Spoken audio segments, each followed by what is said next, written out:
ಜೋಗ ಅನ್ನುವಂಥದ್ದು ಯಾಕೆ ಜೋಗ ಅಂತ ಹೆಸರು ಬಂತು ಯಾರಿಗೂ ಗೊತ್ತಿಲ್ಲ ಅಲ್ವಾ. ಈಗ ನಾವೆಲ್ಲ ಅಂದ್ಕೊಳ್ತೀವಿ ಜೋಗ ಜಲಪಾತ ಬ್ರಿಟಿಷರ್ ಕಂಡು ಹಿಡಿದ್ರು ಅಂತ ಹೇಳಿ. ಅದೊಂದು ಕುರುಡು ಭಾವನೆ. ಅದು ಜೋಗ ಜಲಪಾತ ಅನ್ನುವಂಥದ್ದು ಬಹಳ ಮೊದಲೇ ಇತ್ತು. ಹೌದು. ಗೇರುಸೊಪ್ಪ ರಾಣಿಯ ಕಾಲದಲ್ಲಿ ಇದನ್ನ ಗೇರುಸೊಪ್ಪ ಜಲಪಾತ ಅಂತ ಕರೀತಾ ಇದ್ರು. 1856ರಲ್ಲಿ ಮೊದಲನೇ ಬಾರಿಗೆ ಜೋಗವನ್ನ ಅಳಿಬೇಕು ಅಂತಂದು ಹೇಳಿ ಬ್ರಿಟಿಷ್ ಅಧಿಕಾರಿಗಳೆಲ್ಲ ಏನ್ ಮಾಡ್ತಾರೆ, ಆ ಜೋಗಿ ಮರಾಠಿಗರಲ್ಲಿ ಇವ್ರ ಮನೇಲಿ ಒಂದು ಕುಟುಂಬ ಇತ್ತು. ಅಂದ್ರೆ ಇವರ ಆಳುಗಳವರು ಗೇರುಸೊಪ್ಪದಿಂದ ಆನೆಬೈಲಿನ ಮುಖಾಂತರ, ಆನೆಬೈಲು ಅನ್ನುವಂಥದ್ದು ಆ ಸಂದರ್ಭದಲ್ಲಿ ಆನೆಗಳನ್ನ ಪಳಗಿಸೋದಕ್ಕೆ ಇದ್ದಿರ್ತಕ್ಕಂತಹ ಗೇರುಸೊಪ್ಪೆಯ ಜಾಗ, ಅಲ್ಲಿಂದ ಒಂದು ಕಾಲು ರಸ್ತೆ ಜೋಗ ಜಲಪಾತದವರೆಗಿತ್ತು. ಅದನ್ನ 1958ರಲ್ಲಿ ಈ ಜೋಗ ಪ್ರಾಜೆಕ್ಟ್ ಅನ್ನ ಮಾಡಬೇಕಾದ್ರೆ ಶರಾವತಿಯ ತಡಭಾಗವನ್ನ ಅಳಿತಾರೆ. ಆಗ ಆ ರಸ್ತೆಯನ್ನು ಗಮನಿಸ್ತಾರೆ. ಆಗ ಮೈಸೂರು ಇದರಲ್ಲಿ ಮಲೆನಾಡು ಕೊತವಾಲರಿಗೆ ಅಂತ ಹೇಳಿ ಒಂದು ಸಪರೇಟ್ ಆಸನ ಮತ್ತು ಒಂದು ಜಾಗವನ್ನು ಇಟ್ಟಿರ್ತಾರೆ, ಹಳೆಯ ಒಂದು ಅರಮನೆ. ಅದು ಹೇಳ್ತಾರೆ ವರ್ಷಕ್ಕೆ 1,000 ಬೆಳ್ಳಿ ನಾಣ್ಯಗಳನ್ನ ಕಟ್ಟುತ್ತಾ ಇದ್ರು ಅಂತಂದು ಹೇಳಿ. ಸಾಗರಕ್ಕೆ ಮೊದಲ ಬಾರಿಗೆ ಕೋರ್ಟ್ ಬಂದಾಗ ವ್ಯಾಜ್ಯವನ್ನು ಸ್ವತಃ ಮಂಡಿಸಿರ್ತಕ್ಕಂಥವ್ರು ಇದೇ ಹೊಟ್ಟೆಕ್ಕೆ ಕುಟುಂಬದವರು. ಅದೇನಾಯ್ತು, ಆ ಕ್ಲೀನ್ ಮಾಡಿರುವಂತಹ ಜಾಗ ಜೋಗಿ ಕ್ಲೀನ್ ಮಾಡಿರೋದ್ರಿಂದ ಜೋಗಿ ಜಾಗ ಅಂತಾಯ್ತು. ಅವನು ಜೋಗಿ ಬಯಲು ಮಾಡಿರೋದ್ರಿಂದ ಅದು ಜೋಗಿ ಬಯಲು ಆಯಿತು. ನಾನು ಕರ್ಕೊಂಬಂದಿರ್ತಕ್ಕಂತಹದ್ದು ಚೆನ್ನಭೈರಾದೇವಿಯ ಕಾಲದಲ್ಲಿ ಇರ್ತಕ್ಕಂತಹ ಮನೆತನಗಳು ಹಾಗೂ ಆ ಚೆನ್ನಭೈರಾದೇವಿಗೂ ಮತ್ತು ಇವರಿಗಿರುವಂತಹ ಸಂಬಂಧಗಳ ಕುರಿತು ಹೇಳ್ತಕ್ಕಂಥದ್ದು. ಇದು ಒಟ್ಟಕ್ಕಿ ಮನೆತನ ಅಂತಂದು. ಇದು ದೊಡ್ಡ ಮನೆತನ ಆಗಿತ್ತು. ಒಟ್ಟಕ್ಕಿ ಅನ್ನುವಂಥದ್ದು ಈಗ ಮುಳುಗಡೆಯಾಗಿದೆ. ಅಲ್ಲಿ ಮನೆಯ ಜಾಗ ಮಾತ್ರ ಉಳಿದಿದೆ. ಆ ಕುಟುಂಬ ಎಲ್ಲ ಸಂಪೂರ್ಣ ವಿಘಟನೆ ಆಗಿ ಹೋಗಿದೆ. ಈಗ 100 ಕುಟುಂಬಗಳಾಗಿ ಹೋಗಿದ್ದಾವೆ. ಆ ಕಾಲದಲ್ಲಿ ಚೆನ್ನಭೈರಾದೇವಿ ಕಾಲದಲ್ಲಿ ಇವರು ಸುಂಕ ವಸೂಲಾತಿಯ ಕೇಂದ್ರವನ್ನು ಮುನ್ನಡೆಸ್ತಾ ಇದ್ರು. ಅದಕ್ಕೂ ಪೂರ್ವದಲ್ಲಿ ನನ್ನ ಸಂಶೋಧನೆಯ ಪ್ರಕಾರ 2ನೇ ಇಂದಗರಸ ಅನ್ನುವಂಥವನು ಹಾಡುವಳ್ಳಿಯ ರಾಜ ಇರ್ತಾರೆ. ಇಲ್ಲಿ ಬಿದರೂರಿನಲ್ಲಿ ಒಬ್ಬ ಶಂಕರನಾರಾಯಣ ಭಟ್ರು ಅಂತ ಹೇಳಿ ಬರ್ತಾರೆ. ಆ ವ್ಯಕ್ತಿ ಏನಾಗುತ್ತಾರೆ, ಒಂದು ಪೂಜೆಯನ್ನು ಮಾಡ್ತಕ್ಕಂತಹ ವ್ಯಕ್ತಿ ಇಡೀ ಊರನ್ನು ಕಂಟ್ರೋಲಲ್ಲಿ ಇಟ್ಕೊಂಡು ತನ್ನ ಆಣತಿಯ ಪ್ರಕಾರನೇ ನಡಿಬೇಕು ಅಂತಂದು ಹೇಳಿ ಊರಿನವರಿಗೆ ತೊಂದರೆಯನ್ನು ಕೊಡ್ತಾರೆ. ತೊಂದರೆ ಕೊಟ್ಟಾಗ ಅವರೆಲ್ಲರೂ ಹೋಗಿ ತನ್ನ ಪ್ರಭುಗಳಾಗಿರ್ತಕ್ಕಂಥ ಇಂದಗರಸರಿಗೆ ಏನು ಮಾಡ್ತಾರೆ ಅಂತಾರೆ, ದೂರನ್ನು ಕೊಡ್ತಾರೆ. ಆಗ ಇಂದಗರಸರು ತನ್ನ ಸೇನೆಯ ಸಮೇತವಾಗಿ ಬಂದು ಈ ಬಿದರೂರು, ಅದನ್ನು ಆವಾಗ ಕ್ಷೇಮವೇಣುಪುರ ಅಂತ ಹೇಳಿ ಕರೆಯೋರು. ಈಗಲೂ ಶಾಸನಾತ್ಮಕವಾಗಿ ಕ್ಷೇಮವೇಣುಪುರ ಅಂತ ಹೇಳಿ ಕರಿತೇವೆ. ಅಲ್ಲಿರ್ತಕ್ಕಂತಹ ಶಂಕರನಾರಾಯಣ ಭಟ್ಟರನ್ನು ಏನು ಮಾಡ್ತಾರೆ, ಸೆರೆ ಹಿಡಿತಾರೆ. ಸೆರೆ ಹಿಡಿದು ಅಲ್ಲಿಯ ಒಂದು ಆಡಳಿತಾಧಿಕಾರವನ್ನು ನೇಮಕ ಮಾಡಬೇಕು ಅಂತಂದು ಹೇಳಿ ನೋಡ್ತಾರೆ. ಆ ಸಂದರ್ಭದಲ್ಲಿ ಅವರೊಟ್ಟಿಗೆ ಇರ್ತಕ್ಕಂತಹ ಅಲ್ಲಿಯ ಒಂದು ಪ್ರತಿಷ್ಠಿತ ಮನೆತನ ಆಗಿರುತ್ತೆ. ಹಾಡುವಳ್ಳಿಯ ಇಂದ ಬಂದಿರತಕ್ಕಂಥವರುಗಳಲ್ಲಿ ಒಂದು ಪ್ರತಿಷ್ಠಿತ ಮನೆತನದವರು ಸಹ ಅವರೊಟ್ಟಿಗಿರ್ತಾರೆ. ಆ ಮನೆತನದವರನ್ನೇ ಇಲ್ಲಿಯ ಆಡಳಿತಾಧಿಕಾರಿಯನ್ನಾಗಿ ಮಾಡ್ತಾರೆ. ಅವರೇ ಈಗ ಒಟ್ಟಕ್ಕಿ ಮನೆತನ ಅನ್ನುವಂಥದ್ದು ನನ್ನ ಒಂದು ಅನ್ವೇಷಣೆಯ ಪ್ರಕಾರ ಇದೆ. ಹಾಗೆ ಅವರು ಮುಂದುವರೆದುಕೊಂಡು ಬಂದು ರಾಣಿಯ ಕಾಲದಲ್ಲಿಯೂ ಸಹ ಈ ಸುಂಕ ವಸೂಲಾತಿಯ ಜವಾಬ್ದಾರಿಯನ್ನು ನಿಭಾಯಿಸ್ತಾರೆ. ಆ ನಂತರ ರಾಣಿಯ ಪತನದ ನಂತರ ಅವರ ಅಧಿಕಾರ ಏನಾಗತ್ತೆ ಅಂತಂದರೆ ಸ್ವಲ್ಪ ದಿನದ ಮಟ್ಟಿಗೆ ಅದು ಹಾಗೆ ಇರುತ್ತೆ. ಆನಂತರ ಮೈಸೂರು ಮಹಾರಾಜರು ಆ ಒಂದು ಈ ಪ್ರದೇಶದ ಅಧಿಕಾರವನ್ನು ಪಡೆದುಕೊಳ್ತಾರೆ. ಆ ಮೈಸೂರು ರಾಜರು ಪಡೆದುಕೊಂಡ ನಂತರ ಇವರಿಗೊಂದು ಬಿರುದನ್ನು ಕೊಡ್ತಾರೆ, ಕೊತವಾಲರು ಅಂಥೇಳಿ, ಮಲೆನಾಡ ಕೊತವಾಲರು. ನಿಮ್ಗೆ ನಂಬ್ತಿರೋ ನಂಬಲ್ಲ ಗೊತ್ತಿಲ್ಲ, 1911ರಲ್ಲಿ ಮೈಸೂರು ಅರಮನೆ ಬೆಂಕಿಗೆ ಆಹುತಿ ಆಗತ್ತಲ್ವ, ಆಗ ಮೈಸೂರು ಇದರಲ್ಲಿ ಮಲೆನಾಡು ಕೊತವಾಲರಿಗೆ ಅಂತ ಹೇಳಿ ಒಂದು ಸಪರೇಟ್ ಆಸನ ಮತ್ತು ಒಂದು ಜಾಗವನ್ನು ಇಟ್ಟಿರ್ತಾರೆ ಹಳೆಯ ಒಂದು ಅರಮನೆಯಲ್ಲಿ. ಅದು ಬೆಂಕಿಗೆ ಆಹುತಿ ಆಗತ್ತೆ. ಇವ್ರು ಹೇಳಿದ ಹಾಗೆ ಹಲವು ದಾಖಲೆಗಳೇ ಹೊರಟೋಗತ್ತೆ. ಆಮೇಲೆ ಅದಕ್ಕಿಂತ ಬಹಳ ವಿಶೇಷವಾಗಿ ತಲಕಳಲೆ ಗ್ರಾಮದಲ್ಲಿ ಆಗ ಟ್ಯಾಕ್ಸ್ ಕಟ್ಟುವಂತಹ ಏಕೈಕ ಕುಟುಂಬ ಅಂದರೆ ಈ ಒಟ್ಟಕ್ಕಿ ಕುಟುಂಬ. ಅದು ಹೇಳ್ತಾರೆ ವರ್ಷಕ್ಕೆ 1,000 ಬೆಳ್ಳಿ ನಾಣ್ಯಗಳನ್ನ ಕಟ್ಟುತ್ತಾ ಇದ್ರು ಅಂತಂದು ಹೇಳಿ. ಸಾಗರಕ್ಕೆ ಮೊದಲ ಬಾರಿಗೆ ಕೋರ್ಟ್ ಬಂದಾಗ ವ್ಯಾಜ್ಯವನ್ನು ಸ್ವತಃ ಮಂಡಿಸಿರ್ತಕ್ಕಂಥವ್ರು ಇದೇ ಒಟ್ಟಕ್ಕಿ ಕುಟುಂಬದವರು. ಹಾಗಾಗಿ ಮೈಸೂರು ಮಹಾರಾಜರೊಂದಿಗೆ ಇವರು ತುಂಬ ಅನೋನ್ಯವಾದಂತಹ ಸಂಬಂಧವನ್ನು ಹೊಂದಿರ್ತಾರೆ. ಜೊತೆಗೆ ಮೈಸೂರು ಮಹಾರಾಜರ ಜೊತೆಗೆ ಯಾವ ಮಟ್ಟಿಗಿನ ಸಂಬಂಧ ಇತ್ತು ಅಂತಂದರೆ ಪತ್ರ ವ್ಯವಹಾರ ನಡೀತಾ ಇತ್ತು. ಈಗ ಪತ್ರ ವ್ಯವಹಾರಗಳು ಈಗಿನ ಹಾಗೆ ಏನು ಮೆಸೇಜಸ್ಸು ಇದೆಲ್ಲ ಇರಲಿಲ್ಲ. ವಿಶೇಷವಾಗಿರ್ತಕ್ಕಂಥ ಪ್ರತಿನಿಧಿ ಇದ್ದರು. ಮಲೆನಾಡು ಇರ್ತಕ್ಕಂತಹ ಕೊತವಾಲರಿಗೂ ಮತ್ತು ಮೈಸೂರು ಮಹಾರಾಜರಿಗೂ ವಿಶೇಷವಾಗಿರ್ತಕ್ಕಂಥ ಪ್ರತಿನಿಧಿ ಇಲ್ಲಿಂದ ಅಲ್ಲಿಗೆ ಪತ್ರವನ್ನು, ಅಲ್ಲಿಂದ ಇಲ್ಲಿಗೆ ಪತ್ರವನ್ನು ತಂದು ಕೊಡುವಂಥದ್ದು. ಅಂದರೆ ವಿಚಾರ ವಿನಿಮಯ, ಕ್ಷೇಮಕರ ವಿಚಾರ ಇರಬಹುದು, ಏನಾದರೂ ಬೇರೆ ಅಭಿವೃದ್ಧಿ ಪರ ವಿಚಾರ ಇರಬಹುದು, ಇದೆಲ್ಲ ನಡೆಸ್ತಾ ಇದ್ದರು. ಆಗ ಏನಾಗತ್ತೆ ಅಂತಂದರೆ 1856ರಲ್ಲಿ ಮೊದಲನೇ ಬಾರಿಗೆ ಜೋಗವನ್ನು ಅಳಿಬೇಕು ಅಂತಂದು ಹೇಳಿ ಬ್ರಿಟಿಷ್ ಅಧಿಕಾರಿಗಳೆಲ್ಲ ಏನು ಮಾಡ್ತಾರೆ, ಒಂದು ಟರಾವನ್ನು ಪಾಸ್ ಮಾಡ್ತಾರೆ. ಆವಾಗ ಜೋಗ ಅಳಿಬೇಕು ಅಂತ ಅನ್ಸಿದ್ದು. ಈಗ ಜೋಗ ಜಲಪಾತ ಅಂತಿದೆ. ಈಗ ನಾವೆಲ್ಲ ಅಂದ್ಕೊಳ್ತೀವಿ ಜೋಗ ಜಲಪಾತ ಬ್ರಿಟಿಷರ್ ಕಂಡು ಹಿಡಿದ್ರು ಅಂತ ಹೇಳಿ. ಅದೊಂದು ಕುರುಡು ಭಾವನೆ. ಅದು ಜೋಗ ಜಲಪಾತ ಅನ್ನುವಂಥದ್ದು ಬಹಳ ಮೊದಲೇ ಇತ್ತು. ಹೌದು. ಗೇರುಸೊಪ್ಪ ರಾಣಿಯ ಕಾಲದಲ್ಲಿ ಇದನ್ನ ಗೇರುಸೊಪ್ಪ ಜಲಪಾತ ಅಂತ ಕರೀತಾ ಇದ್ರು. ಗೇರುಸೊಪ್ಪದಿಂದ ಆನೆಬೈಲಿನ ಮುಖಾಂತರ, ಆನೆಬೈಲು ಅನ್ನುವಂಥದ್ದು ಆ ಸಂದರ್ಭದಲ್ಲಿ ಆನೆಗಳನ್ನು ಪಳಗಿಸೋದಕ್ಕೆ ಇದ್ದಿರ್ತಕ್ಕಂತಹ ಗೇರುಸೊಪ್ಪೆಯ ಜಾಗ. ಅಲ್ಲಿಂದ ಒಂದು ಕಾಲು ರಸ್ತೆ ಜೋಗ ಜಲಪಾತದವರೆಗಿತ್ತು. ಅದನ್ನ 1958ರಲ್ಲಿ ಈ ಜೋಗ ಪ್ರಾಜೆಕ್ಟನ್ನು ಮಾಡಬೇಕಾದ್ರೆ ಶರಾವತಿಯ ತಡಭಾಗವನ್ನು ಅಳಿತಾರೆ.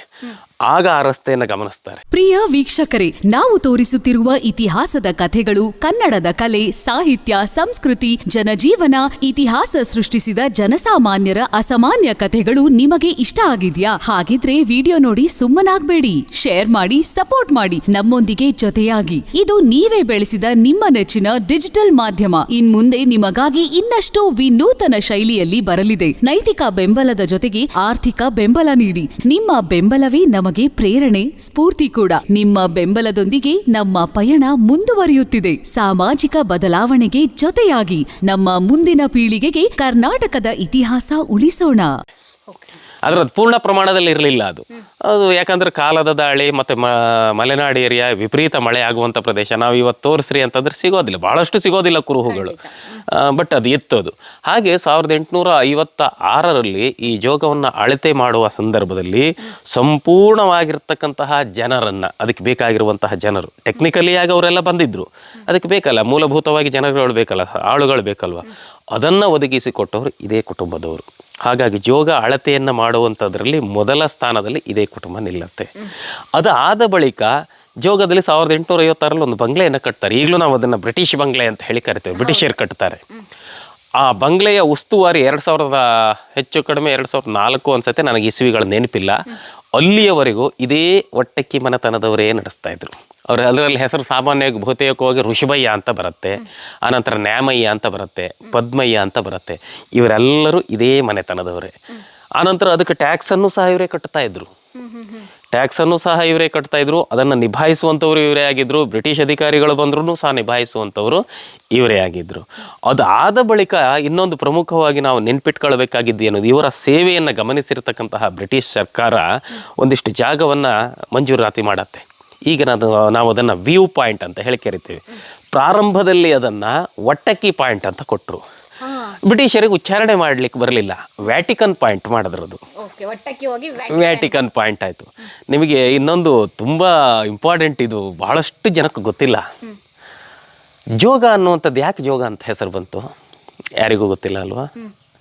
ಆ್ಯಕ್ಚುಲಿ ಆ ಜೋಗದ ಸುತ್ತಮುತ್ತ ಈ ಮನೆಯ ಆಳುಗಳು ತುಂಬ ಜನ ಇದ್ದರು, ಒಕ್ಕಲುಗಳು. ಆದರೆ ಇದು ಈ ಕಾಲದಲ್ಲ, ರಾಣಿ ಕಾಲದಕ್ಕಿಂತಲೂ ಮೊದಲೇ ಇತ್ತಿದ್ದು. ಈ ಜೋಗಿ ಮರಾಠಿಗರು ಅಂತ ಬರ್ತಾರೆ. ಮರಾಠಿಗರಲ್ಲಿ ಅದೊಂದು ಪಂಗಡ ಅಷ್ಟೇ. ಅದು ಅವರು ಸ್ವಲ್ಪ ವ್ಯಾಪಾರ ವ್ಯವಹಾರ ಮತ್ತು ಹಾಡು ಇದರಲ್ಲಿ ತುಂಬ ಅವರಿಗೆ ಆಸಕ್ತಿ ಇತ್ತು. ಅದ್ರ ಬಗ್ಗೆ ನಾನು ಬೇರೆ ಸಂದರ್ಭದಲ್ಲಿ ಹೇಳ್ತೇನೆ. ಆ ಜೋಗಿ ಮರಾಠಿಗರಲ್ಲಿ ಇವ್ರ ಮನೇಲಿ ಒಂದು ಕುಟುಂಬ ಇತ್ತು. ಅಂದರೆ ಇವರ ಆಳುಗಳವರು ಒಬ್ಬ ಅನಾಥ ಇದ್ದ ಅನ್ನುವಂಥದ್ದು ಕೇಳಿದ್ದೆ. ಅನಾಥನನ್ನು ಸಾಕಿದ್ರು ಅಂತ. ಆಗ ಬಹಳ ಸಂದರ್ಭದಲ್ಲಿ ಅನಾಥರನ್ನೆಲ್ಲ ಸಾಕುತ್ತಿದ್ರು ಇವರು. ಎಲ್ಲರ ಮನೆಯಲ್ಲೂ ಯಾರು ಸ್ಥಿತಿವಂತರು, ಯಾರಾದರೂ ಅನಾಥರ ಇದ್ದರೆ ಅವ್ರನ್ನ ತಗೊಂಡು ಬಂದು ಇಟ್ಕೊಳ್ಳೋರು, ಅವ್ರಿಗೊಂದು ಬದುಕನ್ನು ಕಟ್ಕೊಳ್ಳೋರು. ಗಟ್ಟಿ ಇರಲು ಇವ್ರಿಗೆ ದುಡಿಯೋರು, ಅಥವಾ ಅವ್ರಿಗೆ ಇಷ್ಟ ಇರಲು ಇವ್ರಿಗೆ ದುಡಿಯೋರು. ಬೇರೆ ಕಡೆ ಮನೆ ಕಟ್ಕೊಳ್ತೀನಿ ಅಂದ್ರೆ ಮನೆಯೂ ಸಹ ಕಟ್ಕೊಳ್ಳೋ ಅಂತ ಉದಾಹರಣೆ 100 ನಾವು ಕೊಡಬಹುದು. ಆ ವ್ಯಕ್ತಿಯಲ್ಲಿ ಜಾಗವನ್ನು ಒಂದಿಷ್ಟು ಮಾಡ್ಕೊಂಡಿರ್ತಾನೆ. 1927ರಲ್ಲಿ ಒಂದು ಬ್ರಿಟಿಷ್ ಅಧಿಕಾರಿಗಳು ಜೋಗಕ್ಕೆ ಬರ್ತಾರೆ. ಆ ಬ್ರಿಟಿಷ್ ಅಧಿಕಾರಿ ಜೋಗಕ್ಕೆ ಬಂದವಾಗ ಆ ಜೋಗದಲ್ಲಿರ್ತಕ್ಕಂಥ ಇವರ ಒಂದು ಏನು ಬ್ರಿಟಿಷ್ ಬಂಗಲೆಯಲ್ಲಿ ಆ ವ್ಯಕ್ತಿ ಇರ್ತಾನೆ ಅವ್ರ ಜೊತೆಗೆ, ಋಷಭಯ್ಯನವ್ರ ಜೊತೆಗೆ. ಅವನೇನು ಮಾಡ್ತಾನೆ, ಅವನೊಂದಿಷ್ಟು ಜಾಗವನ್ನು, ಅಂದರೆ ಆಲ್ರೆಡಿ ಅದು ಕ್ಲೀನ್ ಇತ್ತು, ಮತ್ತೆ ಕೂಡ ಹೋಗಿತ್ತು, ಅದನ್ನು ಕ್ಲಿಯರ್ ಮಾಡ್ತಾನೆ. ಹಾಗಾಗಿ ಅವನು ಕ್ಲಿಯರ್ ಮಾಡಿರೋ ಜಾಗನ ಜೋಗಿ ಬೈಲು ಅಂತ ಕರೆದ್ರು. 1927ರಲ್ಲಾಯಿತು. 39ರಲ್ಲಿ ಫೆಬ್ರವರಿ 5ನೇ ತಾರೀಕು ಮಹಾರಾಜರು ಬರ್ತಾರೆ, ನಾಲ್ವಡಿ ಕೃಷ್ಣರಾಜ ಒಡೆಯರು. ಜೋಗದ ಮಹಾತ್ಮ ಗಾಂಧಿ ಪವರ್ ಸ್ಟೇಷನ್ ಏನಿದೆಯಲ್ವಾ, ಅದಕ್ಕೆ ಕೆಸರಗಲ್ ಮುಹೂರ್ತಕ್ಕೆ ಬರ್ತಾರೆ. ಸೊ ಆಗ ಬಂದಾವಾಗಲೂ ಆ ಪ್ರದೇಶದಲ್ಲಿ ಏನು ಮಾಡಿದ್ರು, ಕ್ಲೀನ್ ಮಾಡುವಂತಹ ಜವಾಬ್ದಾರಿ ಆ ಜೋಗಿಗೆ, ಮರಾಠಿಗೆ ಸಿಗತ್ತೆ. ಅದೇನಾಯಿತು, ಆ ಕ್ಲೀನ್ ಮಾಡಿರುವಂತಹ ಜಾಗ ಜೋಗಿ ಕ್ಲೀನ್ ಮಾಡಿರೋದ್ರಿಂದ ಜೋಗಿ ಜಾಗ ಅಂತಾಯಿತು. ಅವನು ಜೋಗಿ ಬಯಲು ಮಾಡಿರೋದ್ರಿಂದ ಅದು ಜೋಗಿ ಬಯಲು ಆಯಿತು. ಬಹುಶಃ ನನ್ನ ಅನಿಸಿಕೆ ಪ್ರಕಾರ ಆ ಜೋಗಿಯಿಂದ ಕ್ರಿಯೇಟ್ ಆಗಿರಬಹುದು ಅನ್ನುವಂಥದ್ದು. ಆತ ಒಟ್ಟಕ್ಕಿ ಮನೆತನದ ಒಂದು ಆಳಾಗಿರ್ತಾನೆ. 1939ರಲ್ಲಿ ಮಹಾರಾಜರು ಇಲ್ಲಿಗೆ ಬರ್ತಾರೆ. ಮಹಾರಾಜರು ಬಂದವಾಗ ಈಗೇನು ನಾವು ಗಾಂಧಿ ಪಾರ್ಕು ಅಂತ ತೋರಿಸ್ತೇನೆ ನಾನು, ಆ ಇಡೀ ಗಾಂಧಿ ಪಾರ್ಕನ್ನು ಚಪ್ಪರ ಹಾಕ್ತಾರೆ. ಆ ಚಪ್ಪರದ ಉಸ್ತುವಾರಿ ಕೊತ್ವಾಲ್ ನ್ಯಾಮಯ್ಯ ವಹಿಸ್ತಾರೆ. ಇದೇ ಮನೆತನದವರು, ಇದೇ ಮನೆತನ, ಇವರ ಹಿರಿಯರು. ಈಗ ನಾವು ಬಿದಿರೂರಿನಲ್ಲಿ ಅವರ ಮುಂದಿನ ಪೀಳಿಗೆ ಇದೆ, ಅಂದರೆ ದಾಯಾದಿಗಳು, ಅವರು ವಹಿಸ್ತಾರೆ. ಋಷಭಯ್ಯ ಅನ್ನುವಂಥವ್ರು ಇನ್ನೊಬ್ಬರು ಇದ್ದರು. ಆನಂತರ ಪದ್ಮನಾಭಯ್ಯ, ಆಮೇಲೆ ಪದ್ಮರಾಜಯ್ಯ ನ್ಯಾಮಯ್ಯ ಅವ್ರ ಮಗ, ಈರಯ್ಯ ಇವರ ಅಜ್ಜ, ಇವರೆಲ್ಲರೂ ಸಹ ಅದರಲ್ಲಿ ಭಾಗವಹಿಸ್ತಾರೆ. ಅವ್ರು ಏನು ಹೇಳ್ತಿದ್ರು ಅಂತಂದರೆ, ಆ ಚಪ್ಪರ ಹಾಕಿದವಾಗ ಮೈಸೂರು ನಾಲ್ವಡಿ ಕೃಷ್ಣರಾಜ ಒಡೆಯರ್ ಕೇಳ್ತಾರಂತೆ ನ್ಯಾಮಯ್ಯನವರನ್ನು. ಅವ್ರಿಗೆ ಆಶ್ಚರ್ಯ ಆಗುತ್ತೆ. ನಾವೆಲ್ಲ ಸಾಮಾನ್ಯವಾಗಿ ಮೈಸೂರು ಭಾಗ ಅಲ್ಲೆಲ್ಲ ಚಪ್ಪರ ಹಾಕುವಂಥದ್ದು ಈ ತೆಂಗಿನ ಗರಿ ಇದರಲ್ಲಿ. ಇಲ್ಲಿ ಹಾಗಲ್ಲ, ದಡ್ಸಲ್ ಗರಿಯನ್ನು ಬಳಸ್ತಾರೆ. ಅಲಂಕಾರಕ್ಕೆ ಬಗನೆ ಮರಗಳನ್ನು ಬಳಸ್ತಾರೆ. ಗಾಜಿ ಅಡಿಕೆ ಅಥವಾ ಪಾಂಡವರ ಅಡಿಕೆಯನ್ನು ಬಳಸ್ತಾರೆ. ಆ ಕಟ್ಟು ಹಾಕಲಿಕ್ಕೆ ಬೆತ್ತದ ಬಳ್ಳಿಯನ್ನು ಬಳಸ್ತಾರೆ. ಅದು ಅವರಿಗೊಂಥರ ವಿಶೇಷವಾಗಿತ್ತು. ಅವಾಗ ಎಲ್ಲೂ ಇಲ್ಲ. ಇದು ಮಲ್ನಾಡು ಏರಿಯಾದಲ್ಲಿ ಮಾತ್ರ ನೀವು ನೋಡ್ಲಿಕ್ಕೆ ಸಾಧ್ಯ. ಅವಾಗ ಕೇಳ್ತಾರೆ, ಯಾರು ಇದು, ಹೇಗೆ ಇದು, ಎಲ್ಲಿಂದ ಮಾಡಿಸಿದ್ರಿ, ಹೇಗೆ ಮಾಡಿಸಿದ್ರಿ ಅಂತಂದು. ಆವಾಗ ನ್ಯಾಮಯ್ಯನವರೇ ಹೇಳ್ತಾರೆ, ಇಲ್ಲ, ಇದು ನಮ್ಮಲ್ಲಿ ಮೊದಲಿಂದಲೂ ಬಂದಿರುವಂತಹ ಸಂಪ್ರದಾಯ. ನಮ್ಮಲ್ಲಿ ಕುಣಿವೆ ಮರಾಠಿಗರಿದ್ದಾರೆ, ಗೊಂಡ ಸಮುದಾಯದವರಿದ್ದಾರೆ, ಅವರೆಲ್ಲ ಮಾಡಿಕೊಡ್ತಾರೆ. ಯಾರು ಅವರು ಅಂತಂದವಾಗ ಅವ್ರು ಹೇಳ್ತಾರೆ, ಇಲ್ಲ, ಅವರು ನಿಮ್ಮ ಅವಧಿ ಮತ್ತು ಹಿಂದಿನ ಏನು ಗೇರುಸೊಪ್ಪ ಸಾಮ್ರಾಜ್ಯದ ಅವಧಿಯಲ್ಲಿ ವನಪಾಲಕರಾಗಿ ಅಥವಾ ನಮ್ಮ ವನದ ಉತ್ಪನ್ನಗಳನ್ನು ಸಂಗ್ರಹ ಮಾಡುವುದಕ್ಕಾಗಿ ಮಹಾರಾಷ್ಟ್ರದ ಭಾಗದಿಂದ ಬಂದಿದ್ದಾರೆ. ಅವರು ಕೆಲವಷ್ಟು ಜನರನ್ನು ಕರ್ಕೊಂಬಂದಿದ್ದೀವಿ, ಕೆಲವಷ್ಟು ಜನ ಅನಿವಾರ್ಯವಾಗಿ ಬಂದಿದ್ದಾರೆ. ಅವರು ಇದನ್ನೆಲ್ಲ ಮಾಡ್ತಾರೆ. ಹಾಗಾದರೆ ಅವ್ರ ಜೀವನ ಹೇಗೆ? ನೀವೇ ಆದೇಶವನ್ನು, ಅಂದರೆ ನಿಮ್ಮ ಪೂರ್ವಜರ ಆದೇಶವನ್ನು ಮಾಡಿದ್ದಾರೆ, ಆರ್ಡರ್ನ. ಅವರು ವನಪಾಲಕರು ಅಂತಂದ್ರೆ ಕಾಡನ್ನು ಕಾಯುವಂಥವ್ರು, ವಾಚರ್ ಅಂತ ಕರಿತೀವಲ್ಲ ಹಾಗೆ. ಅವರು ಇದಕ್ಕೆ ಕಾಡು ಕಾದಿರುವಂಥದ್ದಕ್ಕೆ ನಾವು ಅವ್ರಿಗೆ ಸಂಬಳವನ್ನು ಕೊಡೋದಿಲ್ಲ. ಪ್ರತಿಯಾಗ ಅವ್ರು ಏನೇ ಸಂಗ್ರಹ ಮಾಡಿದ್ರು ಅದಕ್ಕೆ ಟ್ಯಾಕ್ಸ್ ಹಾಕೋದಿಲ್ಲ, ನಾವು ಸುಂಕವನ್ನು ವಿಧಿಸೋದಿಲ್ಲ. ಅವ್ರು ನಾವು ಖರೀದಿ ಯಥಾ ಪ್ರಕಾರ ಏನು ನಿಯಮಾನುಸಾರ ದುಡ್ಡಿದೆಯೋ ಅದ್ರ ಪ್ರಕಾರ ಕೊಟ್ಟು ಖರೀದಿ ಮಾಡ್ತೇವೆ. ಖರೀದಿ ಮಾಡಿ ಅವ್ರು ಏನು ಬೇಕಾದ್ರೂ ಅಲ್ಲಿ ಕುಂಬ್ರಿ ಬೇಸಾಯ ಅಂತ ಮಾಡ್ತಾರೆ ಮರಾಠಿಗರು. ಸಾಮಾನ್ಯವಾಗಿ ರಾಗಿ ಬೆಳೆಯುವಂಥದ್ದು. ಈಗೆಲ್ಲ ಬೇರೆ ಬೇರೆ ಬೆಳೀತಾರೆ. ಆವಾಗ ರಾಗಿನೇ ಮೇನ್, ರಾಗಿ ಸೌತೆನೇ ಮೇನ್ ಇದಾಗಿತ್ತು, ಅದನ್ನು ಬೆಳೀತಾ ಇದ್ರು. ಅದ್ರ ಬಗ್ಗೆ ಇವ್ರದ್ದೇನು ಚಕಾರ ಇರಲಿಲ್ಲ. ಹಾಗಾಗಿ ಅದಕ್ಕೆ ಪ್ರತಿಯಾಗಿ ಅವರು ಆ ರೀತಿಯಾಗಿ ಬದುಕನ್ನು ಮಾಡ್ತಾಯಿದ್ರು. ಆದರೆ ಅವ್ರಿಗೊಂದು ಕಂಡೀಷನ್ ಇತ್ತು. ಈ ಒಟ್ಟಕ್ಕಿ ಕೊತವಾಲರ ಮನೆಯಲ್ಲಿರ್ಬೋದು, ಅಥವಾ ಇಲ್ಲಿ ನಮ್ಮ ಪೂರ್ವಜರ ಮನೆ, ಈಗಿರೋ ಮನೆ ಅಲ್ಲ, ನಮ್ಮ ಪೂರ್ವಜರ ಮನೆ ಇರಬಹುದು, ಮುಂಡೊಳ್ಳಿ ಅವ್ರ ಮನೆ ಇರಬಹುದು, ಬಹುಶಃ ಇವು 3 ಮನೆತನ ನಾವು ಗುರುತಿಸ್ಬೋದು.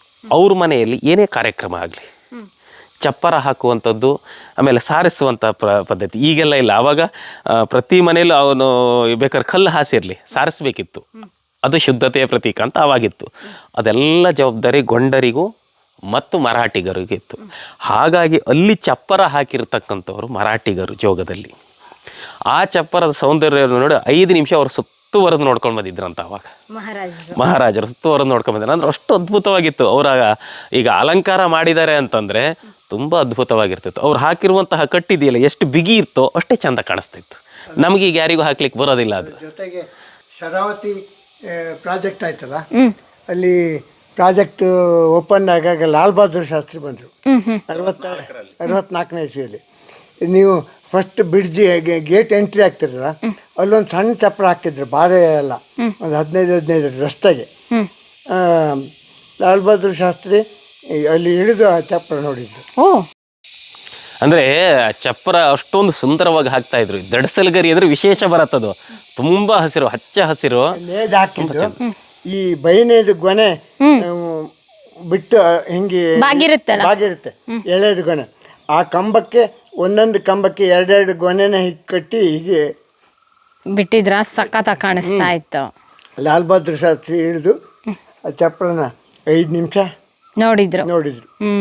ಆಮೇಲೆ ಅದಾದ ಬಳಿಕನೂ ಸಹ